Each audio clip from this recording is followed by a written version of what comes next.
Kiedy 8 lat temu Volkswagen wprowadzał na rynek model T-Roc, to po pierwsze nie był pierwszy, bo już wszyscy mieli kompaktowe SUV-y w ofercie, a po drugie nie spodziewał się, że ten samochód odniesie jakiś spektakularny sukces.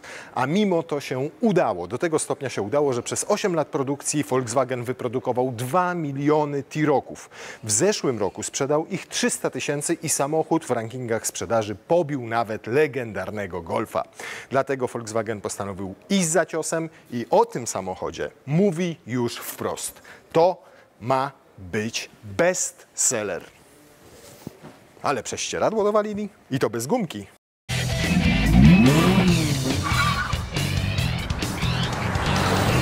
Co się zmieniło w T-Rocu? Absolutnie wszystko. Po pierwsze został zbudowany na nowej płycie. Poprzednik był zrobiony na starej płycie MQB, tej, którą miał Golf 7 z 2012 roku, więc po 13 latach ta płyta się zestarzała. Tutaj mamy już płytę MQB Evo, tą, która jest skalowalna. Można wydłużać rozstawy osi, można poszerzać rozstaw kół, można wszystko zrobić z nadwoziem. Tę płytę ma m.in. nowy Passat, nowy Tiguan, nowy Tayron. Teraz tę płytę ma także T-Roc. Wydłużono ją nieco względem poprzednika, przez co rozstaw osi jest o 3 cm większy niż w poprzednim T-Rocu, a całe auto na długość urosło o ponad 12 cm. Jest też o centymetr szersze i o centymetr mniej więcej wyższe, dokładnie o 9 mm. I to by były takie aspekty, jeżeli chodzi o wymiary. Natomiast bardzo zmienił się też design samochodu. Po pierwsze, mocny nacisk, duży nacisk położono na aerodynamikę. Tak, żeby tutaj wszystko było na tyle obłe, żeby nawet wstawić uszczelkę pomiędzy maskę a zderzak, żeby o 10% zmniejszyć opory powietrza, jakie stawia cały samochód. Bo to przełoży się na spalanie. Do tego spalania i później do samych silników jeszcze przejdziemy. I z takich aerodynamicznych rzeczy mamy jeszcze oczywiście tutaj spoiler, który, zobaczcie, jest zlicowany generalnie z całym dachem, ale jednocześnie tutaj wstawiono takie trójkąciki, żeby bokiem też jak najlepiej powietrze opływało samochód. Jak spojrzymy sobie na linię i zakrylibyśmy tutaj tę część, to zobaczymy, że ona przypomina bardziej coupé niż takiego tradycyjnego SUV-a, bo tutaj nie jest ścięty mocno ten tył, tylko ładnie, płynnie nam przechodzi. To jest też nawiązanie do poprzedniego T-Roca. Tutaj mamy tak zwany kij hokejowy, czyli to, co tutaj nam się tak zakręca, nazywa to sam Volkswagen kijem hokejowym. Tu mamy bicolor, bo tutaj żółty, a tutaj czarny, wersję Airline i też podkreślony jest mocno ten czarny dach dzięki temu i linia całego nadwozia. A ze względu właśnie na ten mocno ścięty tył, to sam Volkswagen mówi o tym samochodzie nie SUV, tylko CUV, Crossover Utility Vehicle. Sam design? No tutaj mamy tę wersję Airline, o której mówiliśmy, więc dużo czarnego w przednim zderzaku na przykład. Taką R-kę tutaj na zderzaku, ale zobaczcie na przykład, jak kiepsko tutaj wygląda ten absorber, który jest styropianowy i rzeczywiście przez to, że duże są otwory w tym grillu, to ten absorber widać również chłodnicę. Samo auto, o ile poprzednik był odrysowany od linijki, bo wszędzie kanty, wszędzie kąty proste, ewentualnie ekierki ktoś używał, to tutaj ewidentnie już również cyrkiel poszedł w ruch, ponieważ nabrał trochę obłości. Tutaj jak zobaczycie na maskę, to ona jest bardziej właśnie obła. Wszędzie, gdzie nie dotkniecie, to brakuje ostrych linii, ostrych kątów, a wszystko jest takie bardziej obłe i z wyglądu, szczerze mówiąc, tutaj z przodu przypomina mi trochę Lexusa LBX. No i to, co zrobiono, to oczywiście wstawiono wszędzie LEDy. LEDy tutaj i nawet podświetlono logo, bo tutaj macie się chwalić, że jedziecie Volkswagenem, Das Auto, jak jedziecie i widzicie go w lusterku wstecznym, to ktoś musi powiedzieć, o, Volkswagen jedzie. I to samo niestety jest z tyłu. Ja nie przepadam za tym, no szczególnie jak to jest na czerwono podświetlone. No szczerze mówiąc, trochę wieś tańczy i śpiewa, jeżeli chodzi o to. Podejrzewam, że można to w jakiś sposób wyłączyć, natomiast już sama listwa świetlna i same te reflektory z przodu i lampy IQ Light wyglądają naprawdę fajnie. Wręcz jest tutaj taki efekt 3D, jeżeli tak sobie na to spojrzymy pod kątem na przykład, więc jeżeli o to chodzi i o estetykę, to naprawdę wygląda fajnie. I generalnie powiem wam, że cały samochód wygląda naprawdę mega. O ile mam zastrzeżenia do nowej linii Volkswagenów, czy to do Tayrona, czy do wyglądu nowego Passata, bo są jakieś takie, może nie to, że pokraczne, tylko brakuje im proporcji, tak bym powiedział, to tutaj mamy ładny, fajny crossover kompaktowy. Naprawdę mi się podoba. Ma 4,33 m, więc kompaktowy pasuje do niego idealnie. Volkswagen w dzisiejszej prezentacji tego samochodu podkreślił, że ten samochód jest taki trochę międzyklasowy, ponad podziałami można powiedzieć. Czyli jeżeli dla kogoś na przykład Tiguan jest za duży gabarytowo, to może sobie wziąć jakość Tiguana w nieco mniejszym rozmiarze. A i tak będzie dosyć praktycznie, bo bagażnik według danych ma 465 litrów pojemności, czyli 20 litrów więcej niż poprzednik. No i otwieramy i patrzymy, matko bosko, gdzie tutaj jest te 465 litrów? Przecież to raczej 46,5 litra, no może ze 300. Ale faktycznie, jak weźmiemy tę podłogę i zrzucimy ją niżej, to zobaczcie, o ile ten bagażnik nam się powiększa. Owszem, tu niestety powstaje nam taki próg, taki skos, który jest spowodowany tym wzmocnieniem poprzecznym, ale i tak naprawdę tutaj miejsca jest w bród. Można ewentualnie to złożyć tak i tam położyć sobie walizki. No to wykończenie tego tutaj jest takie sobie. Nie rozumiem, czemu na przykład plastiku jakiegoś na to nie nałożono, żeby to wyglądało trochę estetyczniej. Tak samo, że tutaj nie zrobiono. Jeżeli jeszcze teraz to, uwaga, wezmę trochę wyżej, przepraszam bardzo. No tutaj mamy ewidentnie subwoofer od sprzętu audio. Harman Kardon tutaj jest w środku. Gdybyśmy to wyjęli, to zapewne w niektórych wersjach będziemy mieli tutaj miejsce na koło zapasowe, jakąś wytłoczkę jeszcze ze styropianem i pewnie miejsce na narzędzia, trójkąt, tego typu rzeczy. Tutaj mamy wersję przedprodukcyjną tego samochodu, w związku z czym pewnych elementów zwyczajnie nie ma. Fajne jest to, że jak tę sobie część otworzymy, to ona tutaj na takich mini zawiasikach nam się opiera, nie opada. Wystarczy lekko pchnąć palcem i ją zamykamy. Są uchwyty do umocowania jakiejś siateczki. Są tutaj takie haczyki. Nie, z jednej strony jest haczyk, z drugiej już nie, bo to kosztowałoby ze 2 eurocenty, ale jest za to gniazdo zapalniczki, do którego można sobie coś podpiąć. Jedna LEDowa tylko lampka, drugiej nie ma. Też oszczędności, ale na przykład można mieć, zobaczcie, elektrycznie wysuwany hak. To akurat rzecz fajna.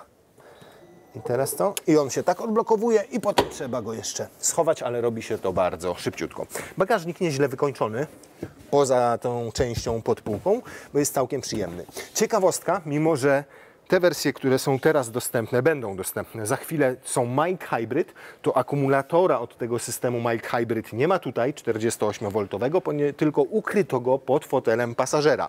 Więc nie będziemy mieli ograniczonego bagażnika żadnym akumulatorem. I to akurat fajnie. Więc faktycznie te 465 litrów tutaj no jest. Teraz widać te 465 litrów. Pytanie, czy widać dodatkowych 12 cm ponad we wnętrzu? Czy widać dodatkowe 3 cm rozstawu osi we wnętrzu? Bo poprzednik, jeżeli chodzi o przestrzeń, szczególnie tutaj z tyłu, no był taki sobie, był typowym kompaktem. Takim jak Golf. Tutaj nie było za dużo miejsca ani na nogi, ani nad głowami. Teraz Volkswagen chwali się, że jak w T-Rocku na przednim fotelu pasażera usiądzie ktoś, kto ma 1,85 m wzrostu, to z tyłu za nim też usiądzie ktoś, kto ma 1,85 m wzrostu. Ja mam 1,85 m, nie, ja mam 1,95 m, czyli 10 cm więcej, ale spróbujmy, zobaczmy. No powiedzmy tutaj jakbym 1,85 m miał, jeszcze więcej miałbym miejsca na kolana, ale nad głową tej przestrzeni naprawdę jest sporo. I jak na SUV-a, jak na crossovera siedzę dość nisko, co też jest bardzo fajne, bo czuję się bardziej jak w samochodzie kompaktowym niż jak SUV-em. Z tej pozycji widzę, że świetnie jest wyprofilowana maska, słuchajcie, bo ma trochę jak, kurczę, co ona mi przypomina? Trochę jak Porsche, tak bym powiedział, bo zobaczcie, tutaj jest na rogach, normalnie jest podwyższona, a środek ma bardziej wypłaszczony. Więc trochę nawiązuje to do Porsche albo do niektórych samochodów terenowych, które dokładnie tak mają maskę ukształtowaną. To nadaje jej szerokości. Jak patrzę przed siebie, to się czuję, jakbym siedział w samochodzie znacznie większym. Natomiast jak siedzę tutaj w tej pozycji, to się czuję, jakbym siedział w kompakcie, bo siedzę dosyć nisko. Pytanie, jak będzie siedział ten za mną. No i coś, powiem Wam, musi być w tej rekomendacji Volkswagena, że jak tam 1,85 m, to tutaj też 1,85 m. Bo jakbyśmy ten fotel delikatnie przesunęli do przodu, to naprawdę byłoby to całkiem nieźle z miejscem na kolana i na stopy. No natomiast teraz sami widzicie, jak jest. 1,95 m facet, tutaj delikatnie dotykam głową sufitu, natomiast mamy szklany dach i zobaczcie, tutaj wyprofilowano to w taki sposób, że rzeczywiście głowę trzymam przed tym wyprofilowaniem, ale trochę ją ruszę do przodu i już ocieram w tym miejscu. Na kolana no też ocieram delikatnie o fotel, za to na stopy mam naprawdę mnóstwo miejsca. Więc ja bym powiedział inaczej, jak tam mamy kogoś, kto ma 1,85 m, to za nim spokojnie usiądzie osoba 1,70 m, może 1,80 m i będzie tu miała dosyć wygodnie. Bardzo fajnie wyprofilowano kanapę, bo zobaczcie, ona jest dosyć wysoko, podpiera mi tutaj uda. Pamiętajmy o tym, że samochód ma tylko 4,33 cm długości, więc to jest naprawdę kompakt. Jak na kompakt, przyznaję, tego miejsca jest tutaj naprawdę sporo. Fajnie, że są kieszenie. Szkoda, że nie ma tych takich kieszonek, które stosuje Volkswagen w górnej części. Może są w innych wersjach. Pamiętajmy, ciągle to powtarzam, mamy tutaj wersję przedprodukcyjną, ale mamy na przykład trzecią strefę klimatyzacji, w której możemy sobie regulować temperaturę. Siły nawiewu nie wyregulujemy, ona będzie podobna jak tamta ustawiona z przodu, jeżeli mamy auto włączone.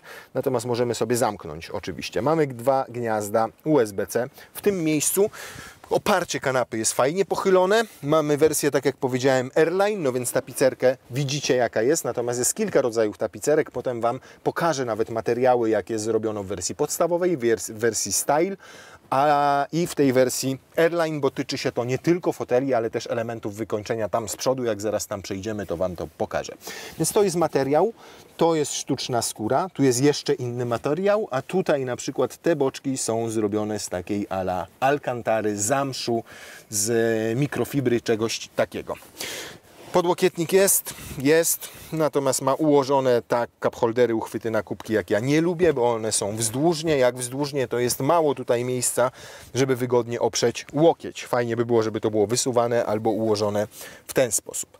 No natomiast wszystko jest. Fajna rzecz jest taka, że no chodź tu, możemy przewozić sobie 2 osoby z tyłu i dłuższe przedmioty, bo trzecie środkowe siedzisko składa nam się na całej długości, więc nawet jakieś 2 pary nart tutaj przełożymy i nam wejdą karnisze, coś innego. Tylne drzwi. No niestety ta klasa, czyli segment C SUV-ów i w ogóle klasa kompaktowych samochodów oznacza, że tylne drzwi są wykończone tak, że pod szybie mamy plastikowe. Tak mieliśmy w poprzedniku, tak zostało w tej generacji. To jest miękki panel ze sztucznej skóry zrobione, głośniczek Harmana Kardona, miękki na tej długości całej podłokietnik, cała reszta tutaj plastikowa, natomiast wyłożone dno tego miejsca na butelkę przyjemną wykładziną. Zobaczcie, jak klamki rozwiązano. Nie ma tu nigdzie klamki, klamka działa tak. Jest to dosyć intuicyjne, bo jak siedzę i mam opartą rękę w ten sposób, to faktycznie klameczkę sobie pociągam i jest otwarte. Mam jedno zastrzeżenie. Nie wiem, czy dzieciaki małe będą w stanie to otworzyć, czy nie będzie to dla nich, od nich wymagało nieco więcej siły po pierwsze, po drugie nieco więcej techniki niż taka normalna, zwykła klameczka w drzwiach, no ale się okaże. Natomiast szkoda też, że nie są elektryczne, bo gdyby były elektryczne jeszcze w pierwszym pociągnięciu, czyli tak, no to od razu by nam się otwierały drzwi i to byłoby dużo łatwiejsze.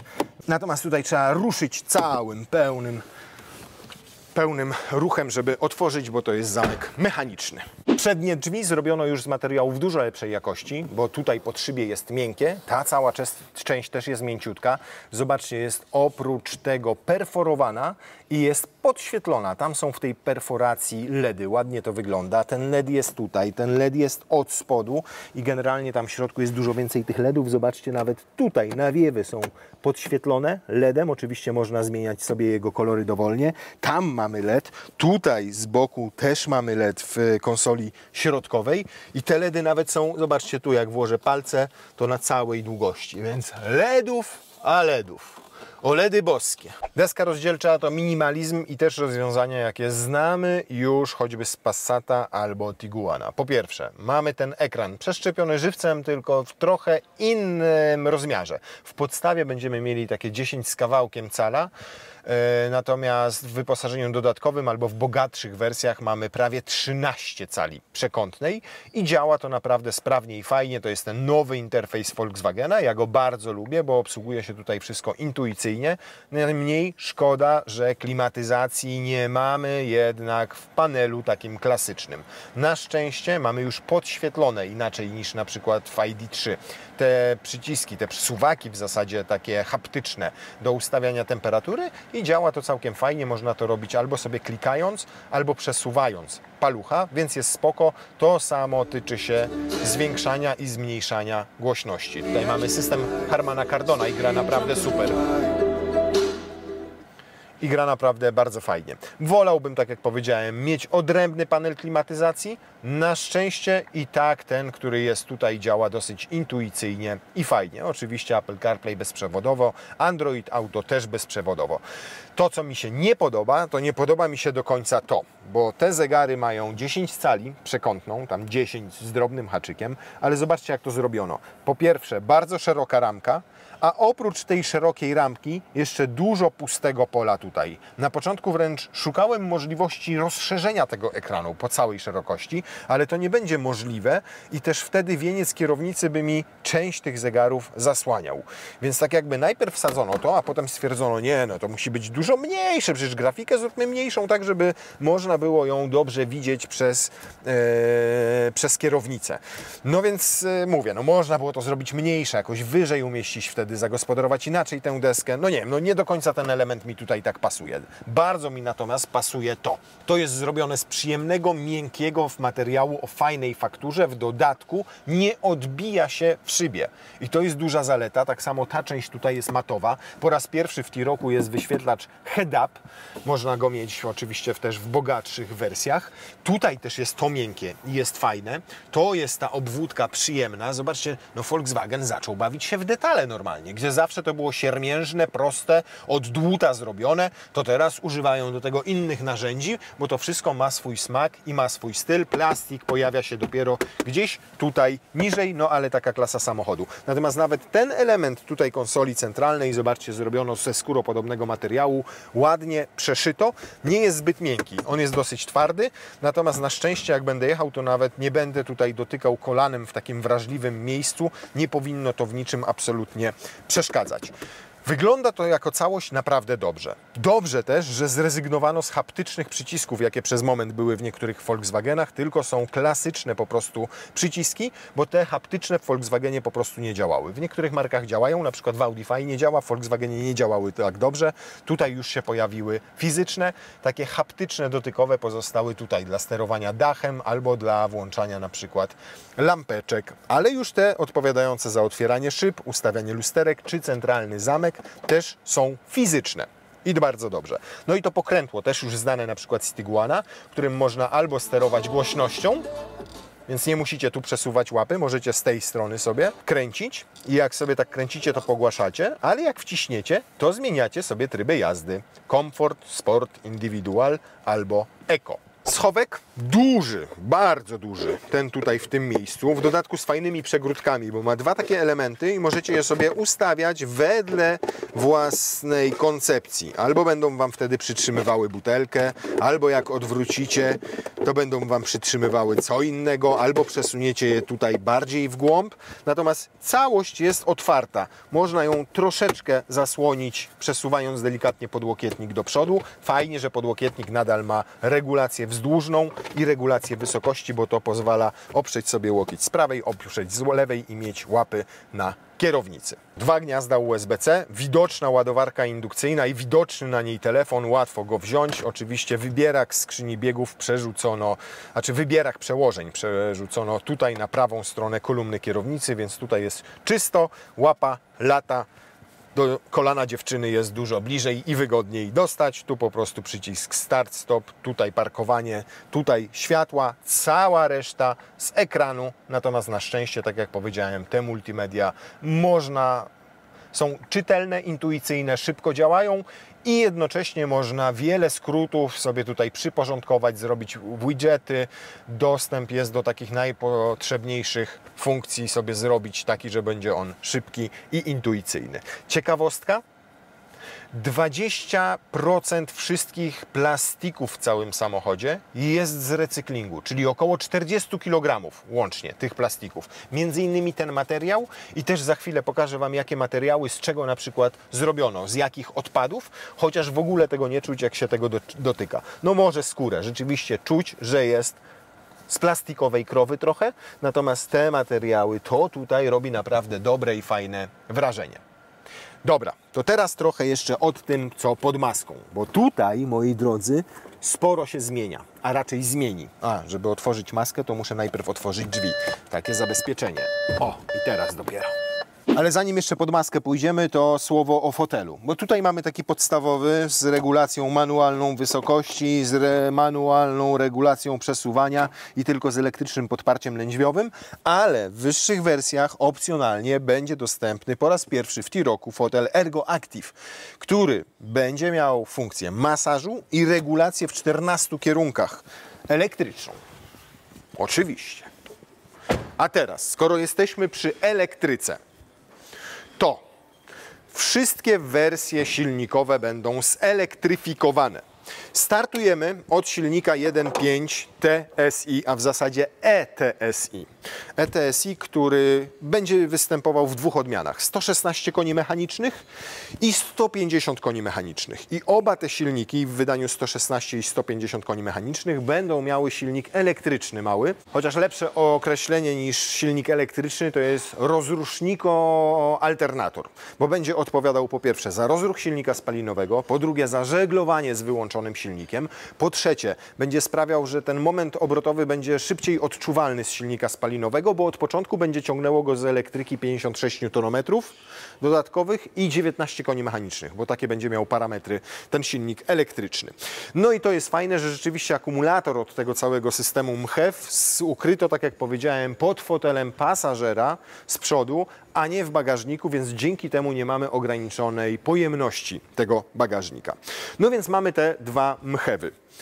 1.5. Całe to rozwiązanie ma ograniczyć zużycie paliwa o około pół litra na 100 km, ale oprócz nich w przyszłym roku wejdzie do sprzedaży także 2.0 TSI i to już będzie wersja z napędem 4Motion, ponieważ te podstawowe 1.5 nie będą miały 4Motion. Natomiast wszystkie silniki, te MHEV, będą miały skrzynię DSG 7-biegową w standardzie, nie będzie już w T-Rocku manualu. Ale oprócz tych dwóch MHEV-ów i oprócz tego 2.0 TSI pojawi się jeszcze klasyczna hybryda. Byłem w szoku, ponieważ pokazali, że będzie to full hybrid, jak oni to mówią. Ja pytam, czy to będzie w takim razie plug-in, jak w większości Volkswagenów dzisiaj. Nie, to będzie klasyczna hybryda. Niewiele o niej wiadomo póki co, poza tym, że jej podstawą będzie ten sam silnik 1.5 i będzie występowała w dwóch wersjach mocy, 136 koni i 185 koni. Natomiast kiedy pytałem o moc silnika elektrycznego, nie mogą powiedzieć, nie wiedzą, potem będzie podane. Może dzisiaj już nawet te dane są znane, ponieważ my nagrywaliśmy ten materiał 2 miesiące temu. Natomiast obowiązywało nas embargo i nie mogliśmy go wyemitować. Do tego będzie akumulator, też nie wiedzą o jakiej pojemności. Mówią tylko tyle, że ten akumulator będzie umieszczony pod siedzeniem, tutaj pod tylną kanapą, ale w związku z tym bak paliwa przeniesiono w część bagażową, więc bagażnik w wersji hybrydowej, w T-Rocku hybrydowym będzie mniejszy. Nic nie mówią też na temat napędu i skrzyni biegów w tej wersji hybrydowej, więc nie wiemy, czy będzie dostępna 4Motion. Ja nie sądzę, szczerze mówiąc. No i tak jak powiedziałem, nie wiadomo będzie generalnie, jak to będzie jeździło, na jakiej zasadzie, z jaką skrzynią biegów. Podejrzewam, że też z 7 DSG ewentualnie, może nawet jeszcze ze starszą 6 DSG, choć tego akurat bym nie obstawiał. Natomiast wiadomo, że to będą dwie wersje mocy, tak jak powiedziałem, 136 koni i 185 koni mechanicznych. Przypominam, że to wersja przedprodukcyjna, to zobaczcie, tutaj są takie smaczki. O. To auto po prezentacjach, wiecie co się z nim stanie? Zostanie pocięte na żyletki. Chociaż i tak jak na przedprodukcję, to i tak jest zrobione całkiem nieźle, bo wszystko w nim działa.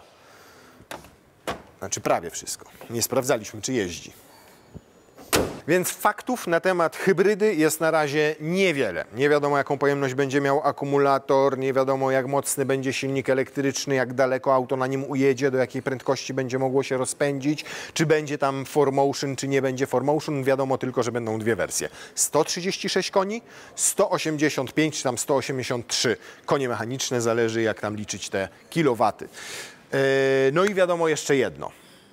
Szacują, że zużycie paliwa w hybrydach będzie o około 15% niższe niż w tych wersjach 1.5 ETSI, które są miękkimi hybrydami. Co oprócz tego jeszcze mogę Wam powiedzieć o nowym T-Rocku? No oczywiście będzie miał zaktualizowane systemy bezpieczeństwa, czyli m.in. najnowszą generację Travel Assist, która nie tylko będzie zatrzymywała samochód, kiedy będzie taka konieczność na autostradzie, bo na przykład zasłabniecie, ale także będzie pomagała zmienić pas ruchu, kiedy na przykład będziecie kogoś wyprzedzali albo będą jakieś roboty drogowe. A teraz jeszcze chodźcie, pokażę Wam, jak wygląda wersja Style i jak wyglądają materiały we wnętrzu, bo rzeczywiście tych konfiguracji i możliwości sobie skonfigurowania materiałów we wnętrzu będzie sporo i wersja Style, na przykład, którą tutaj mamy i podejrzymy za chwilę, ma nieco inne fotele w środku. Tu mamy takie materiały w wersji podstawowej, jakie będą, no po prostu materiał, jak z komfortu albo z jakiegoś sklepu z wyposażeniem wnętrz. Tutaj jest taka wersja Style i je weźmiecie do ręki, już czuć, że jest inaczej. To jest na przykład taki bardzo przyjemny, taka alkantarka, coś w tym stylu, taka mikrofibra i ten też jest bardzo fajny, taki beżowy i te właśnie pokażę Wam za chwilę w wersji Style na żywo, jak wyglądają. To jest wykończenie, ta srebrna taka obwódka wokół deski rozdzielczej, którą Wam pokazywałem, a tu jest wersja Airline i ona już naprawdę ma, tutaj to jest ta skórka, tutaj to jest ten zamszyk, ta alcantara, tutaj ten zwykły materiał na siedzeniach. Będzie można wybrać sobie pomiędzy właśnie taką obwódką albo w piano. Tu jeszcze tam lakiery, dobra, mniejsza o to. O to jeszcze chciałem Wam pokazać, bo tu pokazali, z czego zrobili te materiały. Ten na przykład Golden Eye, tak się nazywa, Golden Eye jest zrobiony z tego, czyli z butelek plastikowych, a ten, czyli ta alcantarka jest zrobiona z tego. Tutaj Art Velourus, czyli sztuka robienia weluru. I to jest po prostu tkanina pocięta, przerobiona i to jest naprawdę fajne w dotyku. Style przede wszystkim różni się trochę zderzakiem z przodu. On ma nieco inne kontury, trochę więcej lakierowanego tutaj, a ta część jest po prostu plastikowa, a nie błyszcząca i lakierowana. Natomiast bardziej chciałbym zwrócić Waszą uwagę i pokazać Wam, czyli to zestawienie kolorystyczne, bo jest bardzo ładne. Ja ciekaw jestem, jak to z biegiem czasu będzie się zachowywało, jeżeli chodzi o pranie tego. Bo to jest, tak jak Wam pokazywałem, też materiał z recyklingu, no ale z recyklingu innych materiałów tak naprawdę. Natomiast widzicie, ta wstaweczka, no wszystko to wygląda tutaj dosyć fajnie. Ładnie wyglądają po prostu te fotele. I mamy tutaj Ergo Active. A nie, to Ergo Active to jest jakieś tutaj lipne, bo to jest bez regulacji elektrycznej i pewnie masażu też nie ma. I wtedy też taki jasny kolor dostajecie tutaj na desce rozdzielczej i tutaj na boczkach drzwi. Wygląda zdecydowanie bardziej premium. No to tyle, co ja wiem o tym samochodzie, wiecie już i Wy, bo nic ponad to, co powiedziałem póki co, na ten moment, czyli na koniec czerwca, kiedy to nagrywaliśmy, o nim nie było wiadomo. No i tak naprawdę życie zweryfikuje, z czym mamy tutaj do czynienia. Na pewno mogę powiedzieć jedno, urosło auto, co czuć jest we wnętrzu i czuć jest na tylnej kanapie i widać trochę w bagażniku, to jest raz. Dwa, odbiór mój osobisty tego wnętrza na przykład jest lepszy niż w poprzednim T-Rocku ze względu przede wszystkim na jakość materiałów. W poprzedniku moim zdaniem ten samochód był gorzej nawet wykonany niż Golf. Tam mu brakowało trochę takiego prestiżu. Tutaj jest już znacznie lepiej i pomimo tego, że mamy materiały z recyklingu i materiały, które są ekologiczne, to pod tym względem naprawdę jest dobrze. A zobaczymy, czy dobrze będzie, jeżeli chodzi o jazdę, szczególnie nie mogę się doczekać, żeby sprawdzić te wersje hybrydowe, jak one będą jeździły, bo to taki jest, wydaje mi się, trochę eksperyment w wydaniu Volkswagena, a wiadomo, jak lubią się kończyć eksperymenty. Albo się udają, albo jest, no jakby to powiedzieć, bardzo efektywna eksplozja.